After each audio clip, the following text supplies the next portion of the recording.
غالباً اسی وجہ سے آپ کا نام بھی شعیب ہوا، یعنی پہاڑی راستوں کا بادشاہ۔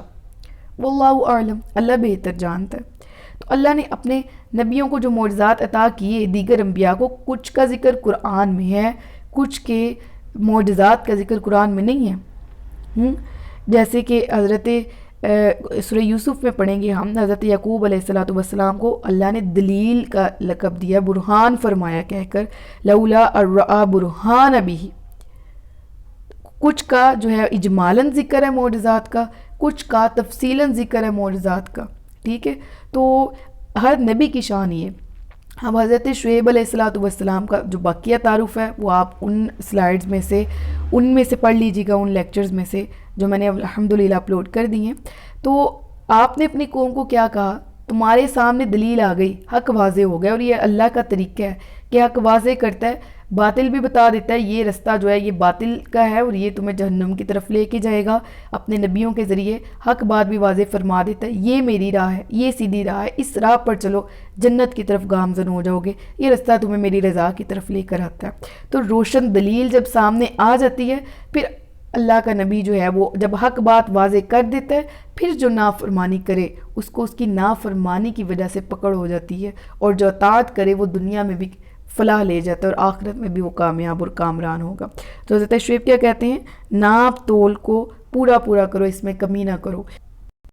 تو حضرت شعیب علیہ السلام کی قوم جس جگہ رہتی تھی، چونکہ وہ تجارتی مرکز تھا، اور وہاں پر ہر موسم میں، موسم سرما میں بھی، موسم گرما میں بھی تجارتی قافلے آتے رہتے تھے، تجارت کرتے تھے، بہت سے راہگیروں کا وہ مرکز تھا۔ لہٰذا یہ قوم اس برائی میں مبتلا ہو گئی تھی، اپنی طاقت کے طفیل، اپنے زیادہ سرسبز و شاداب ہونے کے طفیل، اپنی اچھی زمین ہونے کی وجہ سے، کہ اس وجہ سے کہ وہ قوم افضل تھی، باقی قوموں میں وہ بستی افضل تھی، ٹھیک ہے، اس رہائش کے اعتبار سے، جغرافیہ کے اعتبار سے، تو اس چیز نے ان کو گناہ میں ملوث کر دیا۔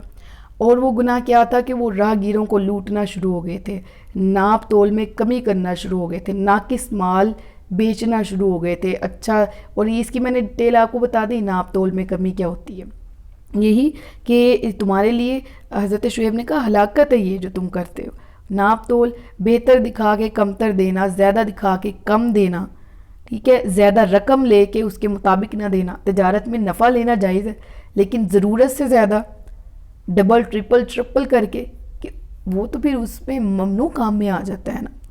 لہٰذا وہ قوم بھی اسی طرح کے عیوب میں مبتلا ہوئی۔ حضرت شعیب علیہ السلام نے اس قوم کو نصیحت کی کہ خرید و فروخت میں ناپ تول کو برابر رکھو، خریدتے وقت زیادہ نہ ناپو تولو، اور فروخت کرتے وقت کمی نہ کرو۔ جب وہ چیز خرید رہے ہوتے تو وہ دھاندلی کر کے اپنے میں زیادہ مال ملا لینا، یا فروخت کرتے وقت دھاندلی کر کے مال اگلے کو کم دینا، یہ چیزیں چھوڑ دو، ناپ تول پورا پورا کرو، اور لوگوں کو ان کے حق کی چیزیں جو ہے وہ دھوکے سے کم نہ کرو۔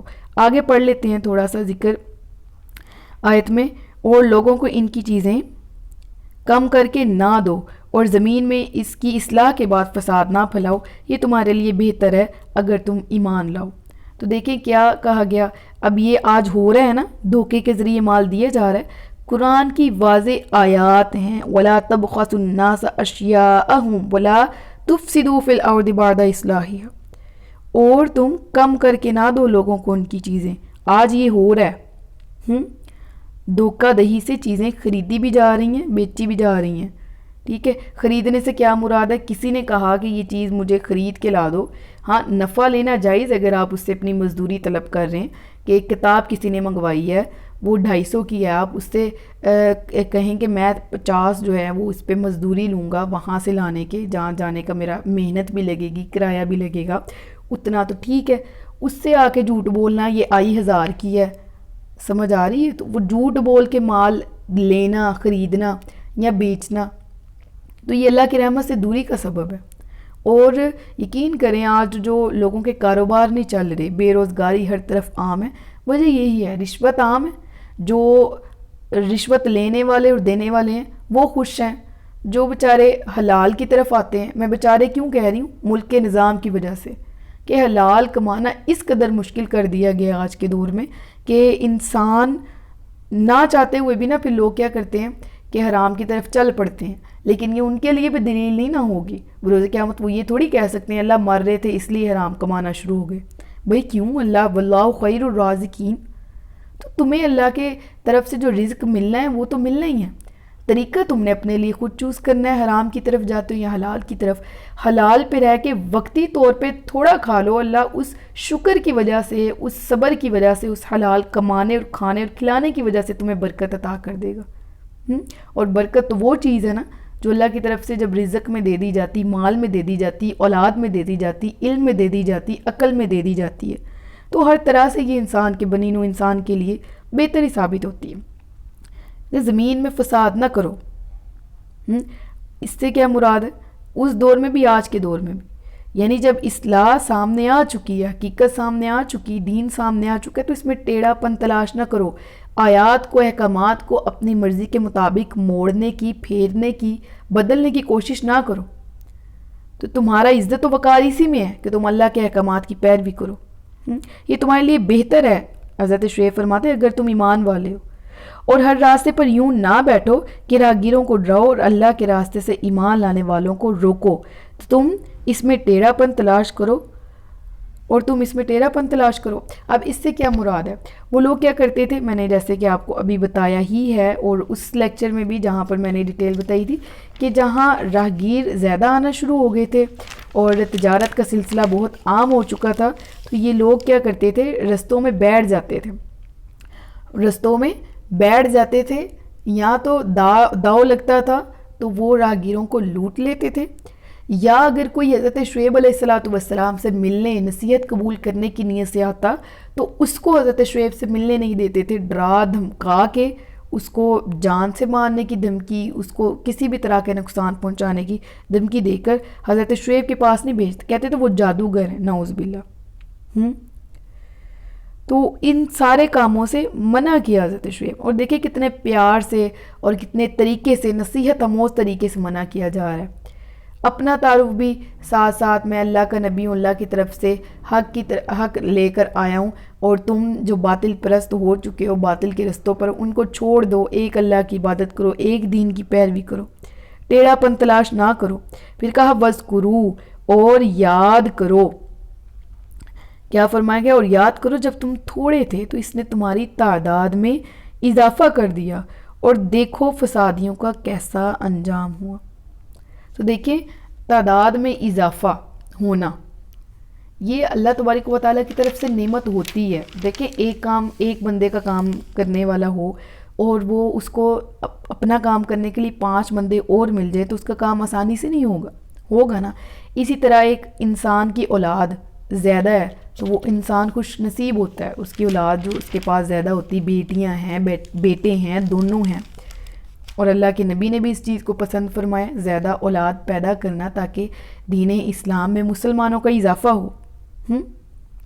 تو پھر کیا فرمایا گیا کہ یہ کثرت تعداد اگر تو حق پر ہے اور اگر نیکی پر ہے تو بھلے ہی بھلے دنیا میں بھی آخرت میں بھی، لیکن اگر یہ کثرت تعداد باطل پر ہے تو پھر یہ تعداد کا زیادہ ہونا فائدہ نہیں دیتا۔ جیسے غزوہ احد، غزوہ بدر، اس طرح کی بڑی مثالیں ہمارے پاس۔ کافروں کی تعداد کتنی تھی مسلمانوں کے مقابلے میں؟ تقریباً ہر جنگ میں کافر زیادہ ہوتے تھے، لیکن تعداد کی زیادتی کی وجہ سے کیا وہ ہر دفعہ جیت جاتے تھے؟ نہیں، تعداد کم ہو، اللہ کا ساتھ ہو، انسان حق پر ہو تو اسے کسی بھی قسم کی پریشانی کی ضرورت نہیں ہے۔ تو ان کی تعداد کم تھی، اللہ نے بڑھا دی، انہوں نے اسی چیز پر تکبر کیا کہ ہمارا تو کوئی کچھ بگاڑ نہیں سکتا، ہمیں تو کوئی کچھ کہہ نہیں سکتا، ہم تو ایک جتھا ہے، ہم تو پورے کا پورا ایک گروپ بن چکے ہیں اور بہت مضبوط لوگ ہیں۔ پھر اللہ فرماتا ہے یہ مضبوط تھے نا، اپنی طرف سے بنتے، تو پھر کیا ہوا؟ دیکھو فسادیوں کا کیسا انجام ہوا۔ اور اگر تم میں سے ایک گروہ اس پر ایمان لائے جس کے ساتھ مجھے بھیجا گیا ہے، اور ایک گروہ اس پر ایمان نہ لائے، تو تم انتظار کرو حتیٰ کہ اللہ ہمارے درمیان فیصلہ فرما دے، اور وہ سب سے بہترین فیصلہ فرمانے والا ہے۔ اللہ اکبر۔ تو دیکھیں یہاں ایک چیز جو ہے وہ ذہن میں رکھی جائے، اس آیت کے اس حصے پر مرکبات، یہ 3 مرکب، وَهُوَ خَيْرُ الْحَاكِمِينَ، ان لفظوں پہ اگر ایمان مکمل ہو جائے آپ کا، توکل پورا ہو جائے. تو یقین کریں، ایمان یقین کو کہتے ہیں نا، یقین پورا، توکل پورا، اللہ بہتر فیصلہ کرنے والا ہے. یقین کریں دنیا میں کوئی مصیبت رہ نہیں جانی، کوئی پریشانی رہ نہیں جانی جو آپ کی زندگی میں موجود رہے.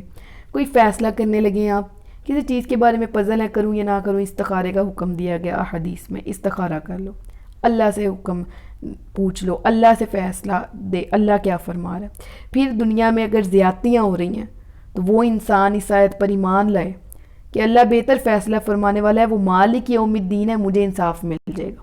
وہاں کوئی سفارش نہیں چلنی کسی کی، وہاں یہ کوئی نہیں کہے گا کہ میرے حصے کا بدلہ اس سے لے لو یا اس کے بوجھ اس پر ڈال دیے جائیں گے. ہر کوئی اپنے اعمال کا جو ہے وہ جواب دے گا. پھر اس کے بعد وہ ظالم کو ڈرنا چاہیے جو دنیا میں طاقت کے عوض، بڑے عہدے کے عوض مظلوموں پہ مزید ظلم تو کر رہا ہے، عیش کی زندگی تو جی رہا ہے، لیکن وہ اس آیت سے خوف کھائے. وَهُوَ خَيْرُ الْحَاكِمِينَ، اللہ بہتر حاکم ہے، بہتر فیصلہ فرمانے والا ہے. تو فیصلہ تو ہوگا ظالم اور مظلوم کے درمیان، حق اور باطل کے درمیان، ہو چکا بھی ہے، قیامت کے دن بھی ہوگا، دنیا میں بھی واضح ہو گیا، آخرت میں بھی کیا جائے گا. دنیا میں حکم کے طور پر نازل کیا گیا نا کہ حق کیا ہے باطل کیا ہے، آخر میں پھر وہ والا فیصلہ ہوگا کہ ہاں بھئی حق والے ادھر آ جائیں اور وَامْتَازُوا الْيَوْمَ أَيُّهَا الْمُجْرِمُونَ، مجرموں باطل پرستو آج ذرا تم الگ ہو جاؤ، علیحدہ ہو جاؤ. استغفر اللہ. تو پھر قوم کے سرداروں نے کیا کہا، اس کا ذکر پارہ نمبر 9 سے انشاءاللہ آگے مزید پڑھیں گے. اللہ تعالیٰ سے دعا ہے کہ ہمارے 8ویں پارے میں جتنا بھی پڑھا، جتنا بھی سیکھا، اس میں کوئی بھی غلطی یا کوتاہی یا کوئی بے ادبی، کوئی گستاخی انجانے میں ہو گئی تو رب العالمین اس کو معاف فرمائے، صحیح کو اپنی بارگاہ میں قبول و منظور فرمائے. انشاءاللہ عز و جل نیکسٹ لیکچر میں آپ سے 9ویں پارے سے آغاز کے ساتھ آپ سے ملاقات ہوتی ہے. تب تک کے لیے مجھے دعا میں یاد رکھیے گا، اپنا بہت سا خیال رکھیے گا. تاجدار ختم نبوت زندہ باد، پاکستان ہمیشہ زندہ باد. السلام علیکم ورحمۃ اللہ وبرکاتہ.